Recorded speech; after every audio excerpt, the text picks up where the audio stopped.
The night was quiet. The world seemed normal. But in the shadows of history, a name began to rise again. That name was Bob Lazar. Many years ago, he shocked the world with a story that sounded like science fiction. He spoke about UFOs, alien machines, and secret projects hidden in the desert. Some people laughed at him, some believed him, and some feared what he knew. Now, after decades of silence, Bob Lazar was returning. His voice was once again being heard. But this time, he was not alone. A filmmaker named Jeremy Corbell was standing by his side. Together, they promised to reveal new secrets that could change the way we see the universe. The story did not begin in a Hollywood movie. It began in the real world, with real men, and with real danger. When Lazar first appeared, he claimed he had worked at a site near Area 51. He told the public that the United States government was hiding something powerful technology not of this earth. It was a claim so big, so unbelievable, that many thought he was insane. But others whispered in fear.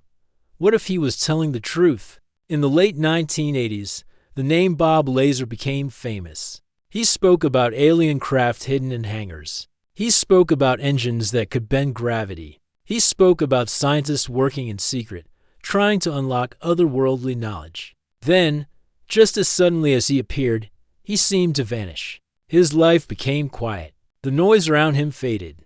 The world moved on. But time has a way of circling back. Now, Lazar's story was returning, louder than ever. Why now? That was the question. Why did Bob Lazar choose to come back into the light after so many years? Some said it was because the truth could no longer be hidden. Others believed new evidence had been discovered. Some even feared that he was in danger again, and that speaking out was his only protection. Whatever the reason, his return was not ordinary. It was like the reawakening of an old ghost, a ghost carrying secrets too heavy for one man to hold. Jeremy Corbell, the filmmaker, called him brave. He said Lazar's story deserved to be heard by a new generation, and he promised to document everything to show the world what Lazar had seen. But with every step closer to the truth, the shadows seemed to grow darker.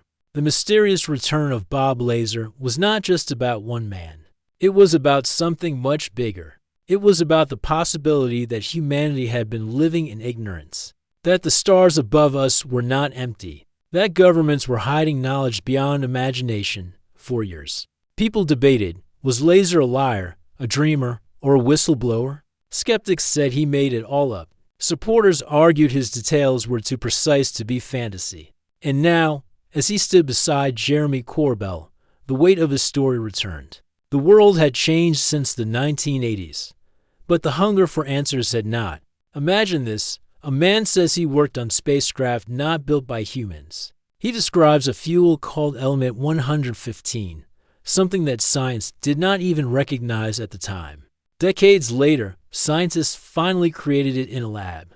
Was that just coincidence? Or proof that Lazar was telling the truth all along? The mysterious return began to feel less like a rumor and more like a warning. People leaned closer to listen. What did he know? What had he seen?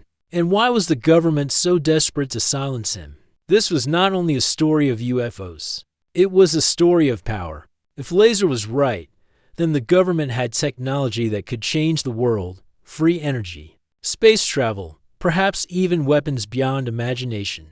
To control such secrets would mean controlling the future of humanity itself. No wonder the shadows wanted silence, yet silence was broken.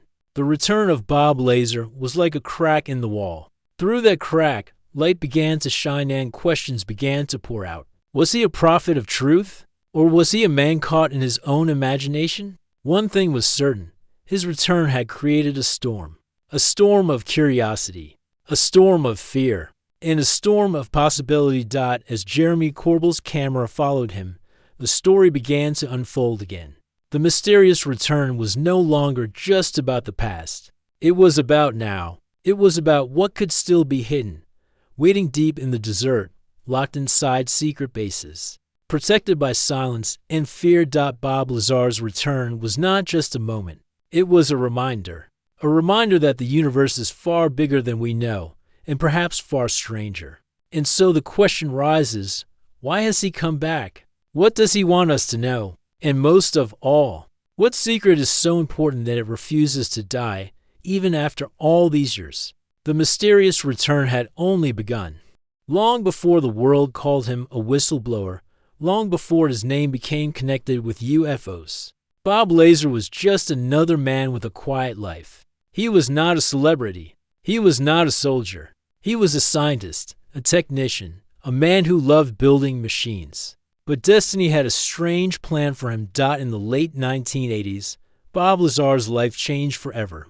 He stepped into the world's spotlight when he claimed something extraordinary. He said he worked in a secret facility near Area 51, a place hidden deep in the Nevada desert.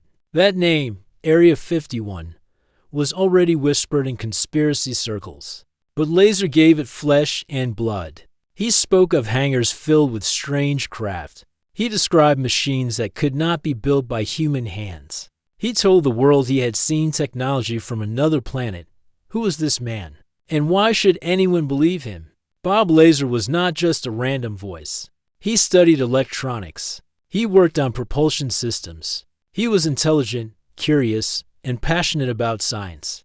People around him often described him as different, someone who wanted to understand how things worked, someone who pushed limits. But none of that could explain the secrets he carried. When Lazar first went public, he described in detail the job he was given. He said he worked at a site called S4, a hidden base near Area 51. His task was not ordinary. He was assigned to study propulsion systems engines unlike any on Earth. These engines, according to him, were not powered by normal fuel. They were powered by something far more mysterious, a substance called element 115. At the time, scientists said this element did not exist. It was not on the periodic table. People laughed at Lazar's claim. But years later, science finally confirmed element 115 was real, though only in tiny amounts. This strange connection made many people wonder, was Lazar telling the truth all along? He described the craft in simple but shocking terms. Small, smooth, metallic discs. Flying saucers, the kind seen in old science fiction movies. But these were not fiction, he said. They were real. He explained how they moved, how they bent gravity itself. These craft did not fly like airplanes. They shifted space around them, as if the universe itself was being folded. Who was Bob Lazar? To believers, he was a hero, a man brave enough to risk everything to tell the truth. To skeptics, he was a liar, someone seeking fame or attention. To the government, he was a problem and inconvenient voice exposing things that were meant to stay buried. But one thing made his story powerful: the details. He did not just speak in vague language. He gave technical descriptions, scientific terms, and explanations that sounded real. Even experts who doubted him admitted his words carried weight. Soon, the world wanted to know more about this strange man. Reporters chased him. Investigators dug into his past. And what they found was strange. Some records of his education were missing. His employment history seemed erased. It was as if someone had tried to wipe his life clean. Why would that happen unless there was something to hide? The mystery grew deeper. Lazar himself never acted like a man hungry for fame. In fact, he often appeared nervous, even regretful, about speaking out. He claimed he was threatened, followed, and watched. He said his phone was tapped. His friends believed him. Was he paranoid? Or was he being silenced? Even today, the question of who is Bob Lazar does not have a simple answer. He is not just a man. He is a mystery, a puzzle. A figure standing between belief and doubt. Imagine a man who says he worked on alien craft. Imagine a man who claims the government holds technology that could change the world. If true, his words mean humanity is not alone. If false, they mean millions of people have been fooled. Both possibilities are frightening. Bob Lazar's life after going public was never the same. He became a target. He became a symbol. For some, he represented courage. For others, deception. But no matter what people believed, his story refused to die, even decades later. When most UFO stories faded into silence, the name Bob Lazar still lived on. His words were still repeated in documentaries, articles, and late-night discussions. And now, with Jeremy Corbell bringing his story back to the screen. New generations began to ask, who exactly is this man? The answer is not simple. Bob Lazar is a scientist. He is a whistleblower. He is a mystery wrapped in secrets. But above all, he is a man who dared to speak, and as his voice returned, the world was reminded once more, sometimes, truth is stranger than fiction. The story of Bob Lazar might have disappeared with time. Many UFO stories do. They come, they shine, and then they fade into silence. But this one was different. This one refused to die. And one man decided it was too important to be forgotten. That man was Jeremy Corbell. Jeremy Corbell was not a government insider. He was not a scientist working in secret labs. He was a filmmaker, a storyteller, and above all, a seeker of truth. For years, he had studied stories of the unexplained mysteries, conspiracies, strange encounters that normal people ignored. But when he came across the story of Bob Lazar, he knew it was special. Corbell wanted answers. He wanted to know if Lazar's words were fantasy or fact. He wanted to bring the story into the light so a new generation could judge for themselves. And so he began his investigation. His method was simple but powerful. Listen, record, and reveal. He sat with Bob Lazar. He asked him the questions skeptics had asked for years. He pushed him to explain, again and again, what he had seen, what he had done, and what he believed. And through his lens, he captured not just Lazar's words, but Lazar's emotions, the fear, the regret, the weight of secrets too heavy for one man to carry.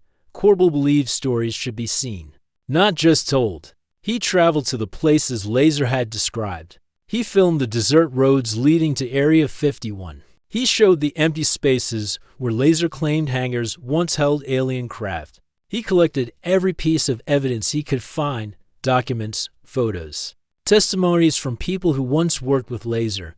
Each piece added a layer to the mystery. The more Corbell investigated, the stranger the picture became.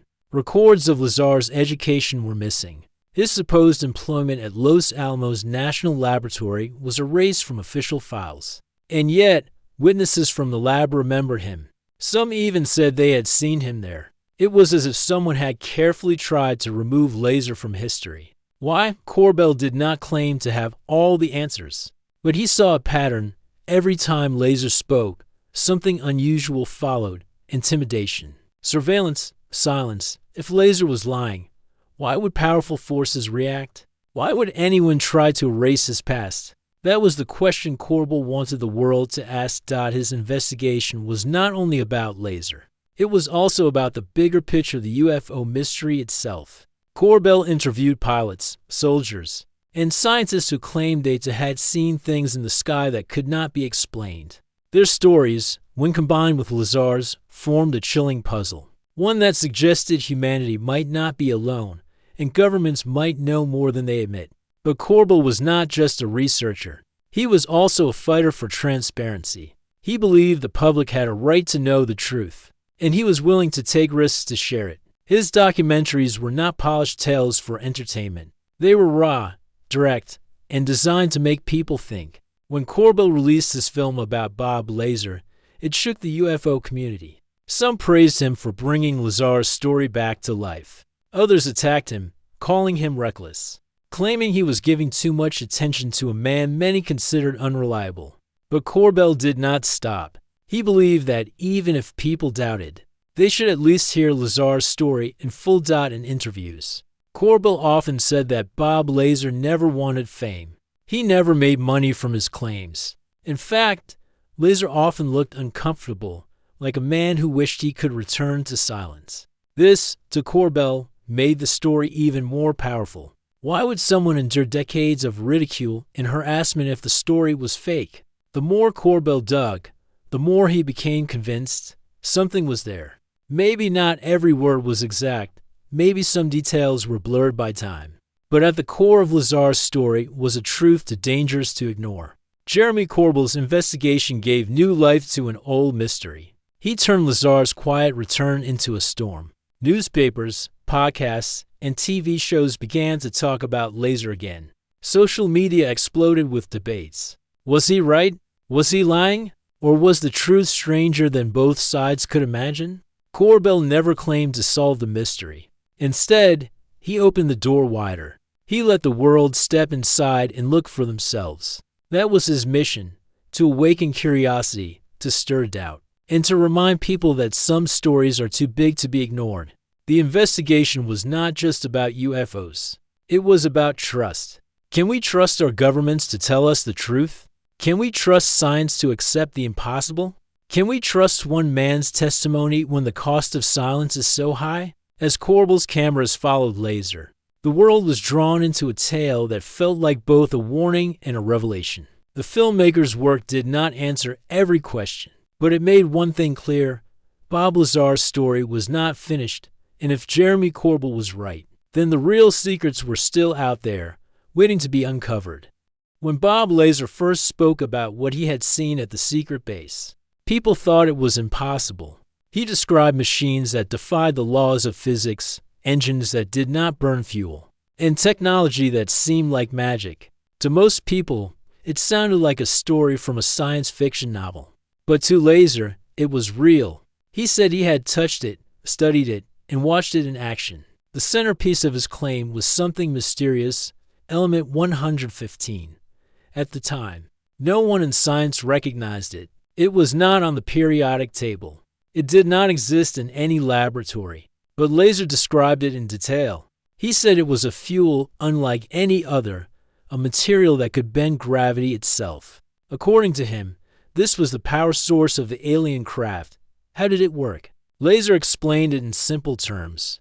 The spacecraft did not fly the way airplanes do. They did not push air with wings or burn fuel in engines. Instead, they created their own field of gravity. The craft would bend the space around it, almost like pulling the fabric of reality. Instead of moving through space, the craft made space move around them. To listeners, it sounded unbelievable, but Lazar insisted he had seen the technology himself. He described the craft as small metallic discs, smooth and simple on the outside, but powered by something far beyond human science. He claimed the government had several of these machines hidden deep inside the facility. His job was not to build them, but to study how they worked. Element 115 was the key. He said it was stable, heavy, and capable of producing a powerful gravitational wave. This wave could be controlled and directed, allowing the craft to move in ways no human aircraft could. Sharp turns, silent hovering, instant acceleration — it was all possible because of this element. At the time, critics laughed. "There's no such element," they said. "This man is making it up." But decades later, scientists managed to create element 115 in laboratories. Though only in tiny amounts, and only for seconds, it was real. This strange discovery made Lazar's old words echo again. Had he been telling the truth all along? The hidden technology Lazar described was more than just fuel. He claimed the craft were built with materials we could not reproduce. The inside of the ship, he said, was seamless, like it was grown rather than constructed. The control system was simple, but beyond human understanding. He even said the seats were small, as if made for being smaller than humans. If true, these details meant only one thing: humanity was not alone. The technology Lazar described was not just advanced, it was alien. But why keep it hidden? That was the question that haunted everyone who listened. If the government truly had these craft, why not share them? Why not use them for space exploration, for energy, for the good of the world? Lazar gave his answer: power. He believed the government wanted to control the technology, to weaponize it, and to make sure no one else could have it. The more Lazar explained, the more dangerous the story became. Technology that could bend space and time was not just science, it was power beyond imagination. Whoever controlled it could rule the world. And perhaps that was why it was kept in the shadows. For Lazar, describing the technology was both exciting and terrifying. He often said he did not want fame. He did not want to be the center of attention. But he also believed people deserved to know the truth. Keeping such knowledge hidden, he said, was wrong. Jeremy Corbell, in his investigation, filmed Lazar speaking about this hidden technology. The way Lazar described it was calm, almost clinical, like a scientist teaching a lesson. But behind his words was something deeper: fear. Fear of what the truth might bring. Fear of what might happen to him for speaking. And fear of what this technology meant for the future of humanity. The hidden technology became the heart of the mystery. If it was real, it changed everything. It meant the universe was far more populated than we thought.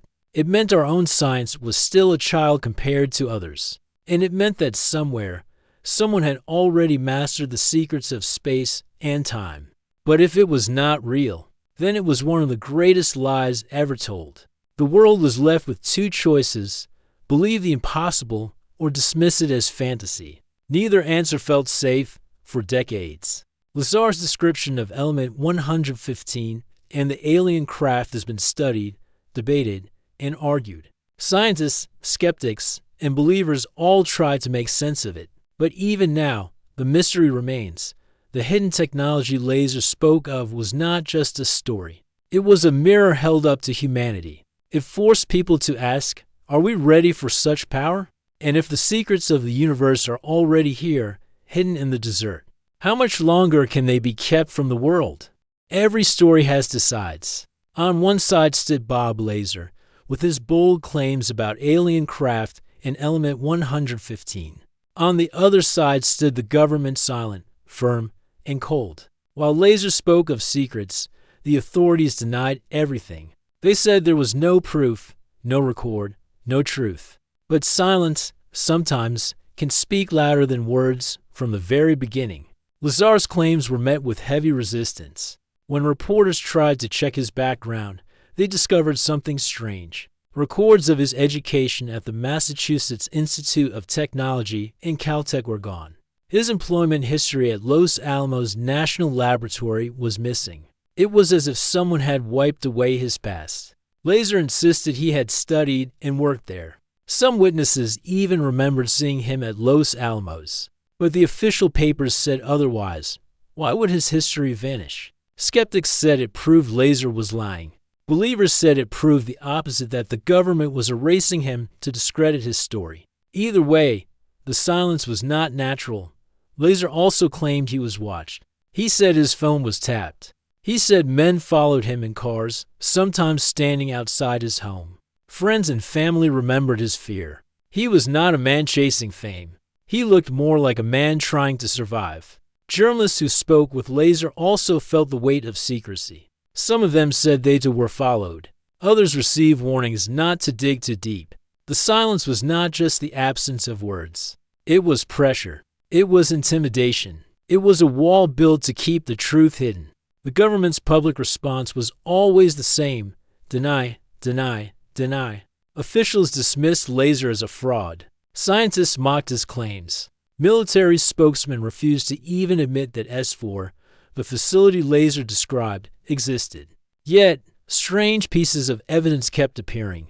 A memo here, a witness there, small hints that something unusual might be true. For example, Lazar described how, on certain nights, test flights of unusual craft would take place near Area 51. Years later, witnesses and even leaked documents confirmed that the government did test strange aircraft in that area. They said it was experimental military technology, not alien. But the timing made people wonder, was Lazar seeing advanced human projects, or something not of this world? The silence became even stranger when considering the risks Lazar took. If he was lying, why was he not simply ignored? Why would his education records vanish? Why would his employment history be covered in shadows? Why would he live in fear instead of enjoying fame and fortune?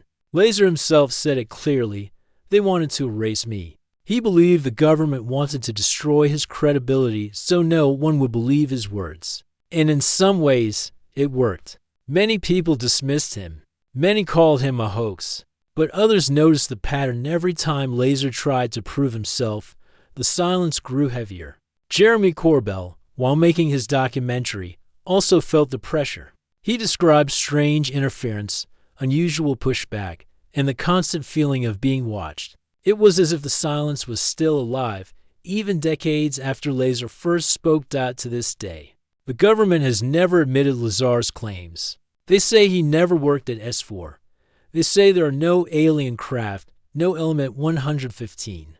No secrets hidden in the desert. And yet, the denial itself feels suspicious. If the story was false, why go to such lengths? Why erase? Why intimidate? Silence can sometimes mean protection. Protection of power. Protection of secrets. Protection of the unknown. And in Lazar's case, silence has become part of the story itself. The government's silence is not only about Bob Lazar, it reflects a larger pattern. For decades, stories of UFOs have been met with denial. Reports from pilots, soldiers, and civilians are often dismissed. Evidence vanishes. Files are hidden. Witnesses are silenced. It is a pattern that creates more suspicion than it removes. To some, this silence means nothing. To others, it means everything. It means that Lazar's words were dangerous. It means he touched a truth too big for the world to hear. It means his story is not just about one man, but about a system designed to bury the extraordinary. As Lazar once said, you don't erase someone's history unless they know something important. The government's silence, in the end, may be the loudest part of the mystery, because silence leaves questions, and questions are sometimes more powerful than answers. Bob Lazar's story could have ended in silence. After all, years had passed since he first spoke. The government denied him, skeptics mocked him, and for a time, the world moved on. But mysteries have a strange way of returning, and sometimes the return comes not from one man, but from many voices. As Jeremy Corbell continued his investigation, he discovered something important. Lazar was not the only one. Others had seen, heard, or experienced things that matched parts of his story. Slowly, new witnesses began to step forward. Some were former employees from government facilities.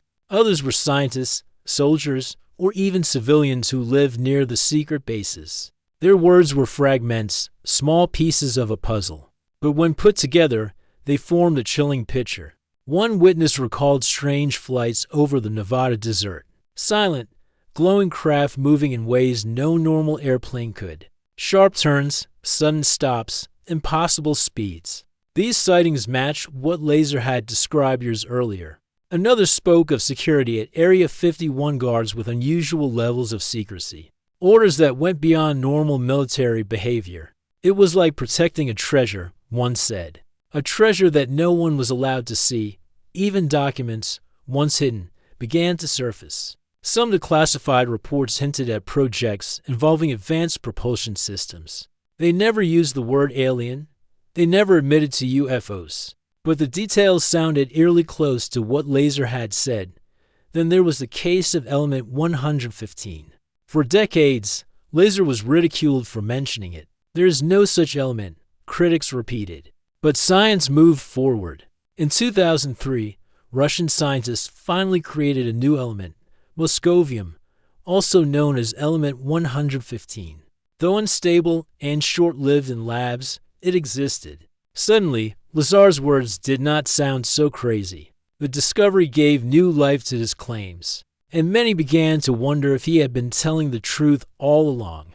Corbell also interviewed people who worked at Los Alamos National Laboratory. Official records said Lazar had never been employed there. Yet, several employees remembered him clearly. One even produced a phone book listing Lazar's name among the lab's staff. If the government tried to erase his past, they had missed some clues. Each new witness and each new clue added weight to Lazar's story. Maybe not enough to prove everything, but enough to make denial harder. Enough to make people think, what if he really did see what he claimed? But there was more. Some of Corbell's witnesses described the same intimidation Lazar had spoken of. They'd have felt watched, threatened, or silenced when they spoke about UFO projects. This pattern of fear suggested that Lazar's story was not unique, it was part of something bigger. The pieces began to connect. Silent craft in the desert, scientists who remembered Lazar, government secrecy, a newly discovered element, witnesses describing fear. Together, they painted a picture that was impossible to ignore. Of course, not every witness was reliable. Some stories were vague. Some were exaggerated. But when multiple accounts lined up with Lazar's details from decades earlier, it became harder to dismiss. especially when Lazar himself had never changed his story. Year after year, he repeated the same words, never adding, never taking away. For a liar, that kind of consistency is rare. For a truth teller, it is natural. Corbell believed the witnesses proved one thing: Lazar was not alone. Whether every word was true or not, his claims connected with a larger mystery. A mystery that involved many voices, many experiences, and many secrets still hidden. The new clues also raised new questions. If the government truly had alien technology, how much had they learned? Could they reproduce it? Were they using it for weapons? Or was it still beyond human control? And if more witnesses were beginning to speak, would the silence eventually break? The more the clues surfaced, the more dangerous the story felt. If Lazar was right, then the world's greatest secret was not buried in the past. It was alive in the present. And if others knew pieces of the truth, then perhaps the wall of silence was finally beginning to crack. For decades, Bob Lazar was a lone voice in the dark. But now, he was joined by others. Each witness, each clue, was like a torch, lighting the edges of a secret that had been hidden too long.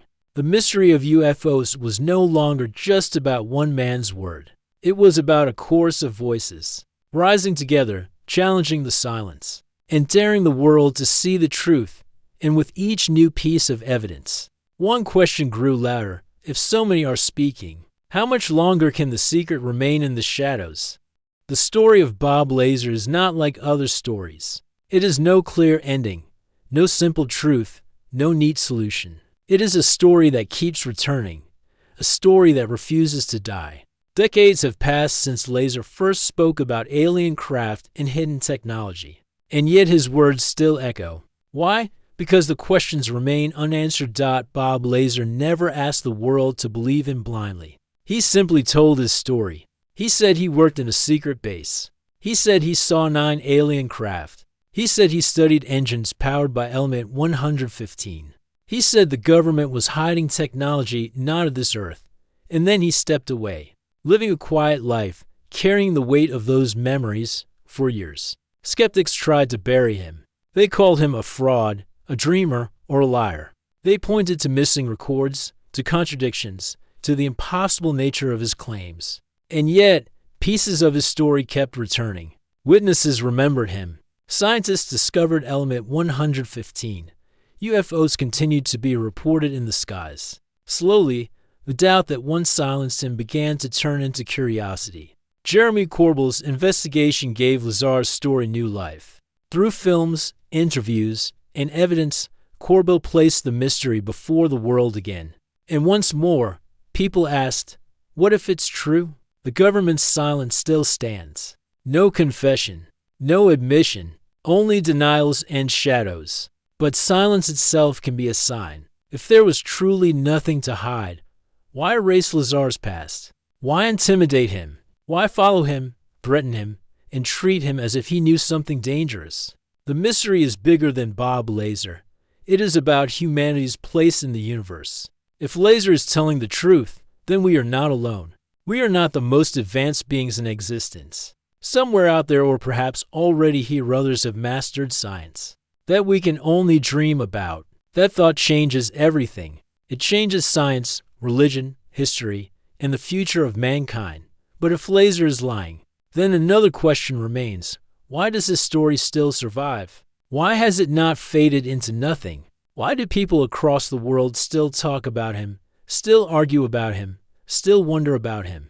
Lies usually vanish with time, but mysteries, real mysteries, have a way of staying alive. Perhaps the answer lies in the details. Lazar has never changed his story. From the late 1980s until today, his words have remained the same. He has not grown rich from them. He has not turned them into a business. Instead, his story has been a burden, one that brought him ridicule and fear. Why would a man choose such a life, unless there was truth behind his words? The final question is not just about Bob Lazar. It is about all of us. Do we want to know the truth, even if it shatters our beliefs? Are we ready to face the possibility that governments hold secrets too big for ordinary people to understand? Are we ready to accept that humanity may not be alone? The truth could change everything. Free energy, faster space travel, a new understanding of the universe. But the truth could also bring fear, conflict, and power struggles. Technology this advanced could be used to save the world or to control it.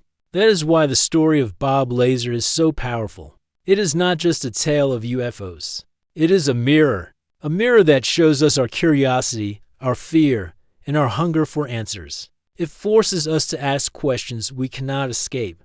Bob Lazar returned not to give us all the answers, but to remind us of the questions. He stood once more before the world, not as a hero, not as a villain, but as a man carrying a secret. His story, whether true or false, pushes us to think beyond what we see, beyond what we are told, and beyond what we believe is possible. And so, the final question remains, what is the truth? Is Bob Lazar a man who uncovered the greatest secret in human history? Or is he a man who built a story that became larger than himself? The answer is hidden, locked away in the silence of governments, buried deep in deserts, and scattered among the stars. Until the day the truth is revealed, the mystery continues. The story lives on, and the question, whispered in the darkness, never fades. What is really out there?